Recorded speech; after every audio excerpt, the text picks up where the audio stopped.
అందరికీ నమస్కారములు. ఈరోజు నేను ఎంచుకున్న టాపిక్ అమ్మ.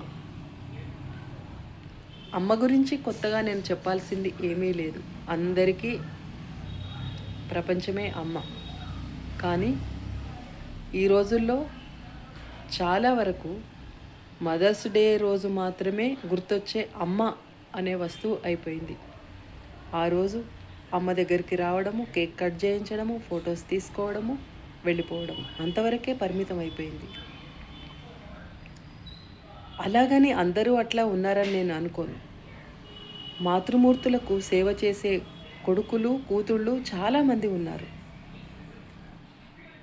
అయితే ఒక కథను నేను చెప్పదలుచుకున్నాను. ఒక అమ్మాయి తప్పిపోయి ఒక చోట కూర్చొని ఏడుస్తుంటుంది. ఎంతమంది వచ్చి ఓదార్చినా అమ్మ కావాలి, అమ్మ కావాలి అంటూనే ఉంటుంది. ఎంతోమంది అక్కడ పోలీస్ వాళ్ళు వస్తారు, అందరూ వస్తారు. కానీ ఆ అమ్మాయి ఊరుకోదు. అప్పుడు అక్కడున్న వాళ్ళల్లో అందమైన మహిళలను ఆ పోలీస్ వాళ్ళు చూపిస్తారు. ఈమె మీ అమ్మ అనంటే, లేదు మా అమ్మ చాలా అందంగా ఉంటుంది, ఈమె కాదు అంటుంది. మళ్ళీ ఇంకొక ఆవిడని చూస్తారు, ఆవిడ కూడా చాలా అందంగా ఉంటుంది, ఈమె కూడా కాదు మా అమ్మ చాలా అందంగా ఉంటుంది. ఇలా చెప్తూనే ఉంటుంది ఎంతమందిని చూపించినా. చివరికి అలా చెప్తూ ఉండగా ఒక ఆమె నడుచుకుంటూ అక్కడ నుండి వస్తుంది.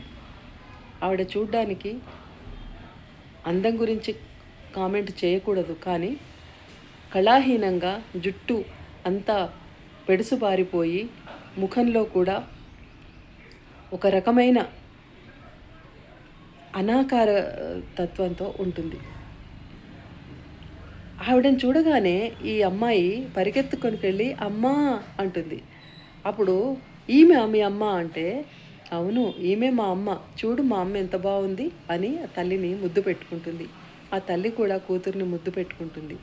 అంటే ఇక్కడ తల్లిని ఆత్మ సౌందర్యంతో మాత్రమే చూస్తాము, భౌతికమైన రూపము చూడము. అందం అనేది ఆత్మ సౌందర్యం మాత్రమే. బాహ్య సౌందర్యము మెరుగులు దిద్దుకోవడానికి. చాలామంది ఎంతో అందంగా ఉంటారు, కానీ వాళ్ళ మనసు వికృతంగా ఉంటుంది.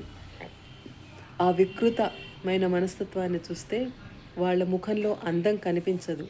మనకు పిశాచాల్లాంటి రూపం కనిపిస్తుంది. అదే ఆత్మ సౌందర్యం గొప్పగా ఉంటే వాళ్ళలో కరుణ రసం తొణికిసలాడుతూ ముఖంలో కూడా ఆ అందం కనిపిస్తుంది. అదే శాశ్వతం.